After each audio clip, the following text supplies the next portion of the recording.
Coucou, bienvenue sur Clitosaure. Aujourd'hui, avec Archie, on a décidé de vous partager des anecdotes autour des émotions. Des anecdotes autour de la douceur, de la peur, de la colère et du rire. Comme nous avons eu beaucoup de galères de tournage, nous avons tourné en 3 fois.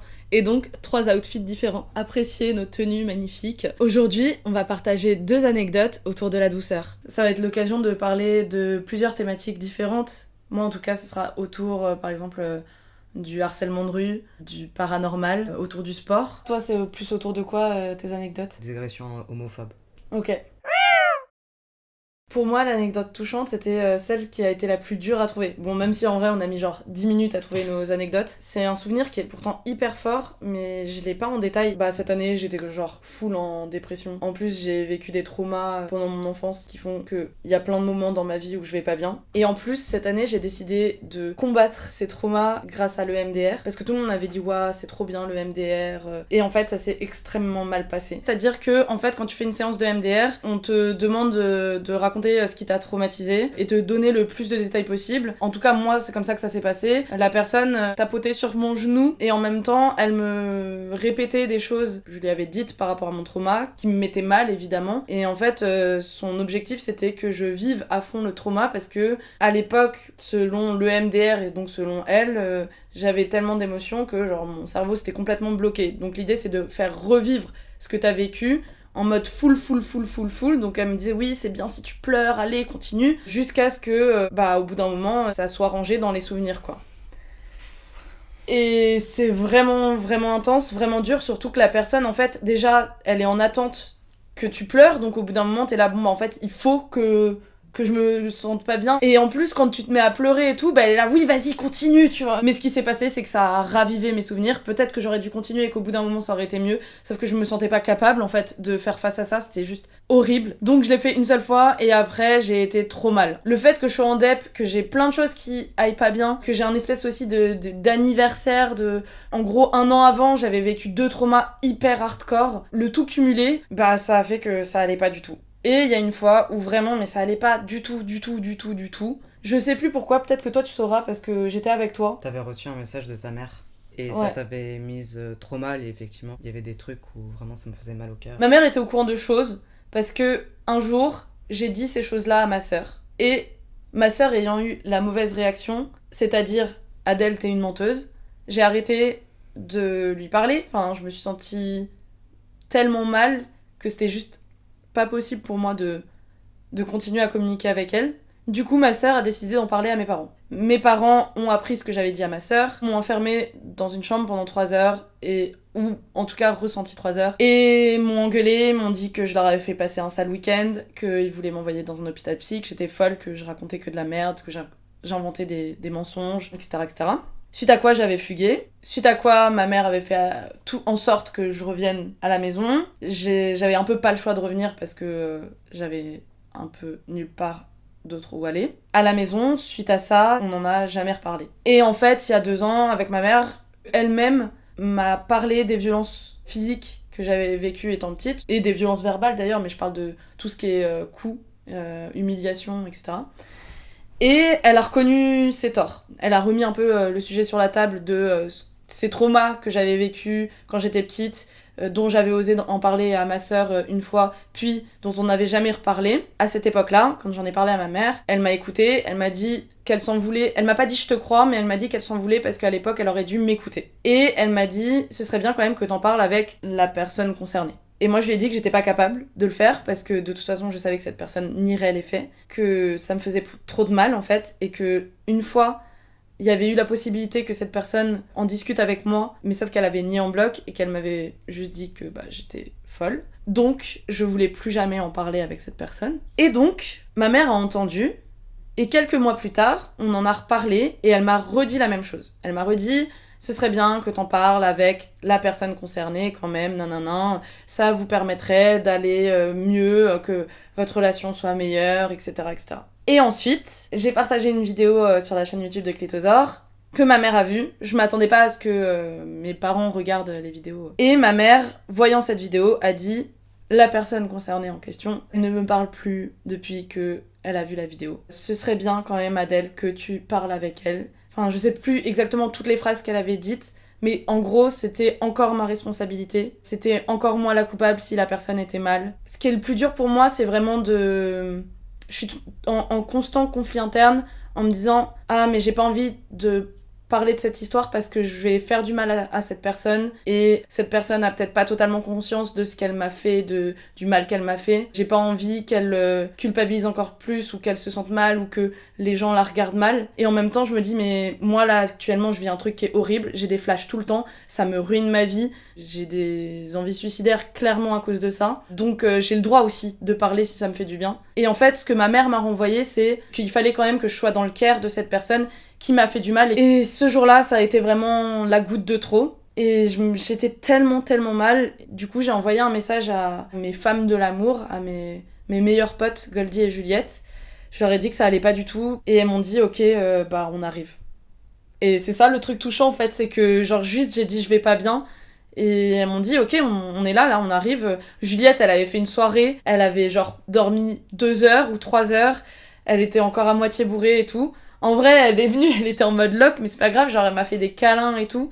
Et pareil Goldie, enfin toute cette année ça allait pas et en vrai elle est venue me voir et elle m'a fait des gros câlins et ça fait trop de bien en fait de savoir que quand ça va pas tu peux envoyer un message à des gens et ils sont là dans la demi-heure qui suit quoi. Ça m'a fait trop plaisir.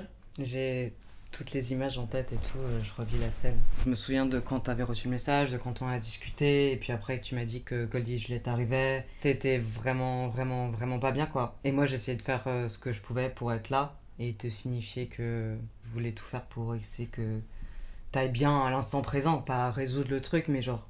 Et puis après tu m'as dit que Juliette et Goldie arrivaient, et déjà ça allait un peu mieux.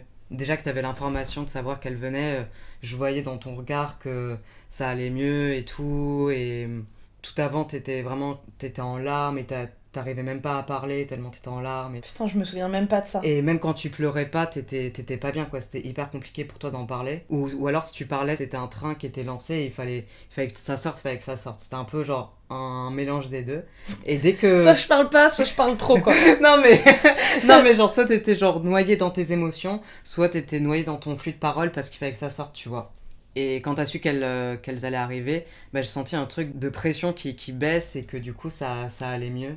Enfin en tout cas de l'extérieur. Après je sais pas comment toi c'était dans ta tête, dans ton corps et tout, mais t'allais genre c'était beaucoup plus calme, beaucoup plus doux quoi. Et puis on a mangé plein de carambars. Ah oui, c'était là qu'on avait mangé des carambars. Ouais. Et toi, c'est quoi ton anecdote touchante? Pour redresser un peu le tableau rapide, dans ma famille on n'est que 4, mes parents, mon frère et moi, et j'avais une grand-mère, mais c'était le seul membre familial qui ne faisait pas partie du cercle restreint, sinon je n'ai pas de famille. Et du coup cette grand-mère, je la voyais 3 fois par an, mais j'ai toujours eu des liens assez... Enfin c'était ma mamie que j'aimais énormément, mais je la voyais que 3 fois par an, ce qui est quand même pas beaucoup, et en fait j'ai quasiment pas de souvenirs avec elle, étant donné que dès que j'ai commencé à avoir des souvenirs avec elle, elle avait l'Alzheimer. Donc en fait, pour construire une relation, c'était assez compliqué parce que je comprenais pas trop ce que ça voulait dire l'Alzheimer, ce que ça impliquait. Dans ma tête, c'était juste elle a des pertes de mémoire quoi, mais j'avais pas toute une analyse et une intelligence émotionnelle assez profonde pour un enfant de 6-7 ans. Voilà, donc ça c'est un peu le tableau général. Quand je me suis un peu fait mon coming out à moi-même, comme quoi j'étais Gwyn, etc., je me suis dit mais no way, je le dis à ma grand-mère. À l'époque du coup, elle était entre une maison de retraite et un hôpital parce qu'elle arrêtait pas de se casser le col du fémur et tout, enfin c'était un peu atroce. Et là, elle avait déjà l'Alzheimer? Ouais. Et en plus elle était hyper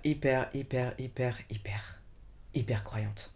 Hyper catho, genre vraiment. J'ai dit dans sa vie, c'était vraiment toute sa vie quoi. Et donc dans ma tête, ça se trouve, elle aurait très bien réagi. Hein. Il y a plein d'exemples, de témoignages de personnes que je connais ou de personnes qu'on peut entendre sur les réseaux sociaux qui disent bah ouais, bah moi, mes parents ou ma grand-mère ou telle personne est croyante et m'a accepté et m'a pas fait de discours merdique. Donc ça se trouve, elle aurait bien réagi, ma grand-mère. Mais forcément, moi j'avais peur, d'autant plus que j'avais moi-même de l'homophobie intériorisée. Et ce qui fait que quand elle est décédée, j'avais 16 ans, à l'époque j'habitais à Milan, et elle était en France. Et ma mère, du coup sa fille, n'a pas voulu que j'aille à l'enterrement. Alors que pour moi c'était super important que j'aille à l'enterrement. Sauf que ma mère n'a pas voulu, c'était hors de question. Je sais pas pourquoi, je pense que son excuse c'était un peu genre t'es trop jeune pour aller à des enterrements. Chose que j'entends, ce truc un peu protecteur, mais en fait à ce moment-là, moi j'avais besoin de dire au revoir à ma grand-mère Ouais, puis en plus, t'es trop jeune pour aller en enterrement. C'est encore une fois de l'agisme et de la domination parent sur enfant. C'est vrai que les enterrements, ça peut être lourd et que t'as pas forcément la conscience de ce qu'est un enterrement à un certain âge de ta vie, mais déjà, si t'as jamais été à un enterrement, tu sais pas. Et ensuite, même si t'as 5 ans, en fait, si t'as envie d'aller à l'enterrement parce que c'est important pour toi, pour dire au revoir, ben, tes parents, ils sont rien pour te dire que t'as pas le droit d'y aller, quoi. En vrai, les enterrements, ok, il y a beaucoup de monde qui pleure, mais c'est aussi le moment où tu rencontres des gens de la famille, des moments où tu revois des gens de la famille et où t'échanges un peu et où ça peut être un peu gay, mine de rien. Tu peux partager des anecdotes touchantes et tout. Ouais, voilà, c'est pas comme si t'allais voir la personne à l'hôpital qui est en train d'agoniser, quoi. Ouais, c'est clair. Toujours est-il que j'ai pas pu aller à cet enterrement. Et je sais plus quand c'est, mais on allait une fois sur sa tombe. J'avais écrit une lettre adressée du coup à ma grand-mère, où je disais, bah voilà, je suis Gwyn, j'espère que tu me détestes pas de là où tu es, mais j'avais besoin de te le dire, je sais même pas si tu le sais, si tu l'as su, mais voilà, j'avais besoin de te le dire. Et lorsqu'on allait sur sa tombe, je sais plus du tout ce qui s'est passé avec mes parents et mon frère, mais je pense qu'on s'est un peu recueillis en silence, et puis après ils sont partis, et moi je suis restée en retrait pour pouvoir déposer la lettre, comme ça à même la tombe, donc je pense qu'elle a clairement disparu entre le vent, la pluie et tout, mais j'ai eu le sentiment en tout cas de lui avoir dit, même si je sais pas si elle l'a entendu, quoi. Mais tu lui as pas lu, du coup? Tu lui as juste déposé? Ouais, je l'ai déposé. Ça se trouve, c'est quelqu'un d'autre qui l'a lu. Ouais, peut-être. Peut-être, tu sais, il y a une personne qui s'occupe des cimetières, et elle a ouvert la lettre et tout, elle a dit « Oh, t'es Gwen !» C'est bon. Voilà, c'est la fin de la vidéo, j'espère que vous avez kiffé. Si vous avez apprécié ce contenu, n'hésitez pas à le partager, à commenter, à liker, à vous abonner, à inviter les gens, à crier sur tous les toits « Mais my god, Clitosaur est si cool !» Vraiment, vous avez l'habitude de voir les youtubeurs et youtubeuses qui sont en mode oui, like, partage, blablabla.